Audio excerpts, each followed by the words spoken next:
Hello friend, I am doctor Harshad Rawal, MD homeopaths, और मेरी channel में आपका स्वागत है। मित्रों, आज का विषय है नोज ब्लीडिंग, नाक में से ब्लड आ जाना, जिसको मेडिकल भाषा में एपिस्टैक्सिस बोलते हैं। तो ये नोज ब्लीडिंग एपिस्टैक्सिस होने का क्या कारण है, क्या साइन एंड सिम्टम्स है, कैसे जांच किया जाता है, उसको घर में एकदम किसी को ये प्रॉब्लम्स हो जाए तो कैसे मैनेज किया जाता है, इसके लिए क्या होम मेडिसिन है, और इसके लिए जो बेस्ट होम्योपैथिक ट्रीटमेंट है, इसके बारे में हम चर्चा करेंगे। मित्रों, ऐसे तो शरीर में कहीं भी खून आना,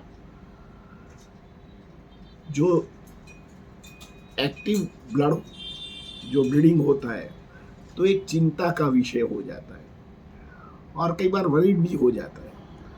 तो कई बार नाक में से कई बार इतना पुष्कर ब्लीडिंग हो जाता है तो दर्दी को फेंट हो जाता है, वीक हो जाता है, और जब बार बार होता है तो इसकी जांच अवश्य कराना चाहिए, क्योंकि कहीं भी शरीर में से ब्लड निकलना एक सीरियस मैटर हो जाता है। और नाक में से ब्लीडिंग आना भी एक कई बार सीरियस प्रॉब्लम है, 50%, और 50% कई और कारणों से भी हो सकता है। जनरली 2 से 10 साल के बच्चों में और 40 से 70 साल के व्यक्ति में ये नोज ब्लीडिंग, या जिसको एपिस्टैक्सिस मेडिकल भाषा में बोलते हैं, उसका अलग अलग कॉज है। जनरली जो बच्चों का नोज ब्लीडिंग होता है तो सर्दी होता है, कई बार नेजल पैसेज ड्राई होता है, कई बार फूड रिएक्शन से कारण हो सकता है।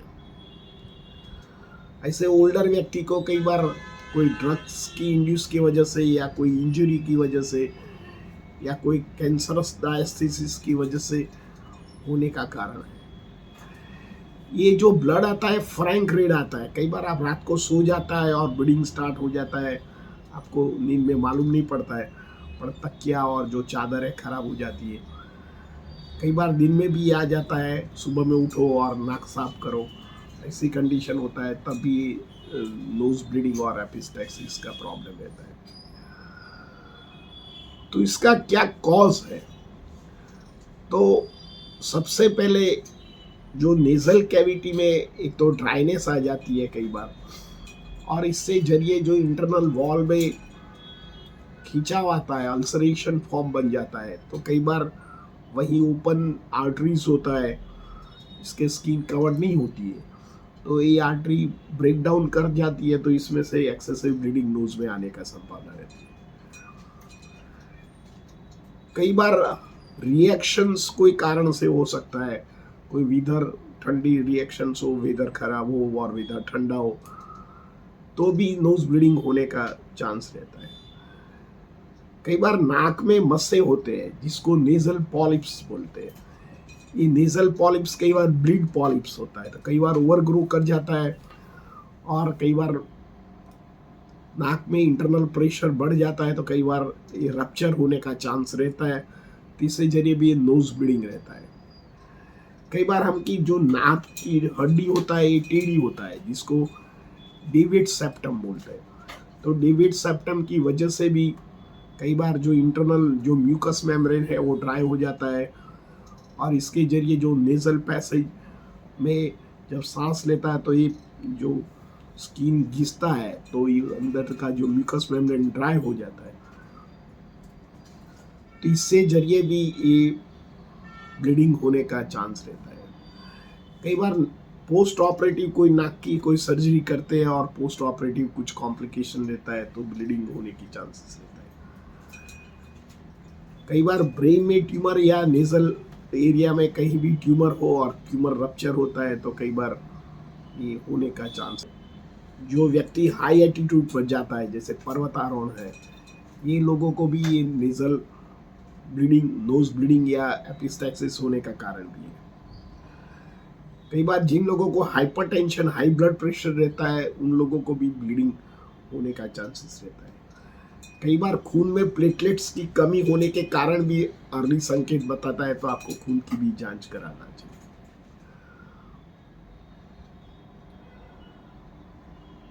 कई बार जो दर्दी ऐसे कोई दवा लेते हैं, जैसे नॉन इन्फ्लेमेटरी दवा है, कोई स्टीरॉयड है, कोई पेन किलर दवा है, और दर्दी को शूट नहीं करता है, ऐसी कंडीशन में भी नोज ब्लीडिंग होता है। कई बार खून पतला करने की दवा है, एस्प्रिन है या डिस्प्रिन है या कोलेस्ट्रॉल की जो दवा, ज़्यादातर दर्दी रहता है तो खून पतला रहता है।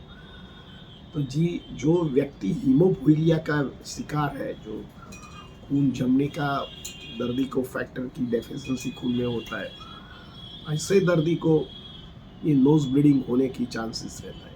कई बार प्रेगनेंसी कार में भी ये जो नोज ब्लीडिंग होने का चांस रहता है। कई बार दर्दी ज़्यादा डायबिटिक हो और ओबेस हो तो कई बार स्नोरिंग की वजह से भी ये नोज ब्लीडिंग होने का चांस रहता है। तो मित्रों, ये मोटा मोटी यही प्रॉब्लम्स की वजह से हो सकता है।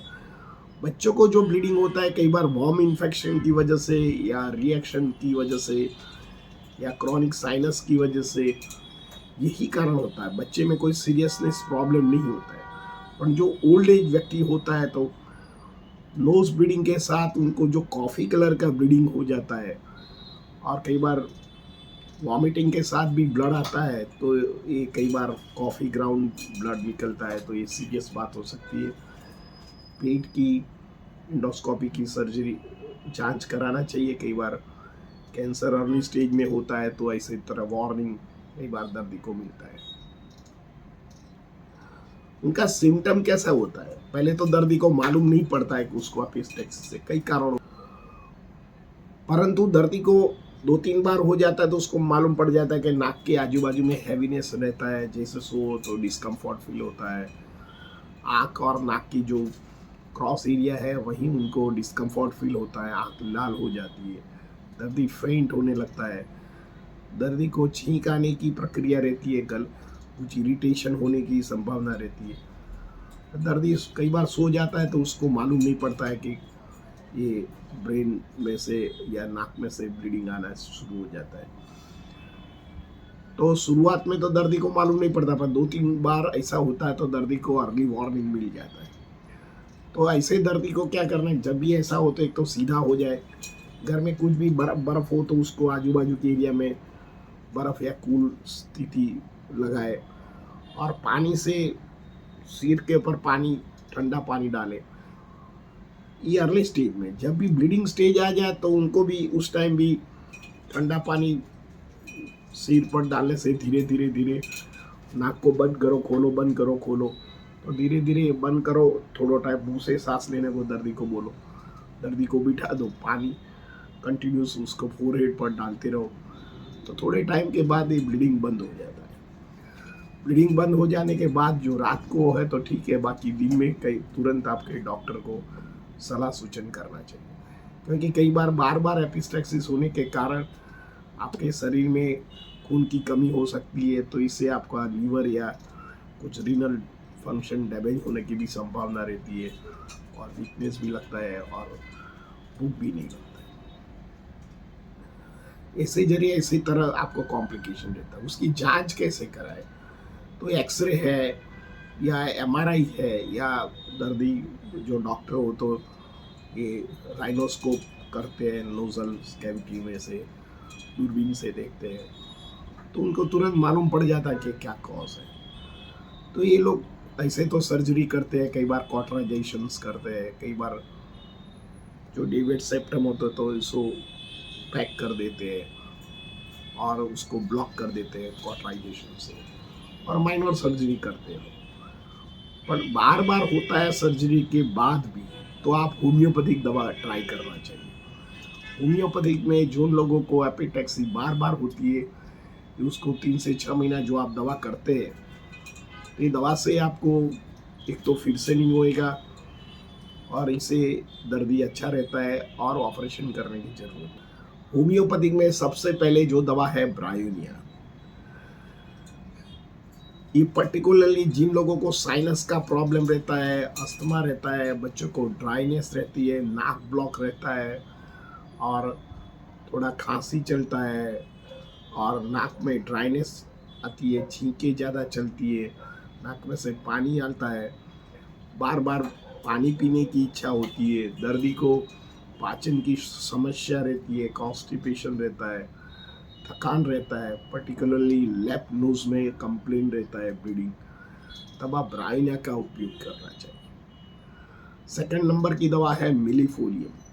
Is a great medicine for anti haemorrhagic medicine. कहीं भी ब्लीडिंग आए तो आप तुरंत मेलीफोलियम दवा का उपयोग कीजिए। कई बार मेंस्ट्रुएशन ज़्यादा आता है तो भी हम दर्दी को मेलीफोलिया देते हैं। कई बार पोस्टमार्टम कॉम्प्लिकेशन दर्दी को बनता है, ऑपरेशन के बाद ब्लीडिंग बंद नहीं होता है, हीलिंग स्टेज नहीं आता है, तब ये दवा बहुत अमोघ दवा है। मैंने बहुत सारे पेशेंट को दिया है। सपोज हेमरॉइड्स के ऑपरेशन के बाद दर्दी आता है कि डॉक्टर साहब ब्लीडिंग बंद नहीं होता है। कई बार जो ब्लीड वाले हेमरॉइड होता है, दांतों से ब्लीडिंग आता है, कफ में ब्लीडिंग आता है, कहीं भी ब्लीडिंग आता है, तो ये दवा होम्योपैथी की बहुत मास्टर ब्लास्टर दवा है, तो ये दवा का आप जरूर उपयोग कीजिए। थर्ड नंबर की दवा है आर्निका मोंटाना। ये दवा कई बार इंटरनल इंजरी की वजह से ब्लीडिंग होता है और इतना पुष्कर ब्लीडिंग हो जाता है, दर्दी फेंट हो जाता है, दर्दी का मसल सेकिंग होता है, छींक खाता है तो भी ब्लीडिंग स्टार्ट हो जाता है, दर्दी कोई भी स्थिति में ब्लड बंद नहीं कर पाता है। कई बार डॉक्टर बहुत वॉच भी डाल देता है, नाक में मुंह को सांस लेने को बोलता है, तो भी ब्लीडिंग नहीं करता है, तब दर्दी को होम्योपैथिक में आर्निका मोंटाना का उपयोग करना चाहिए।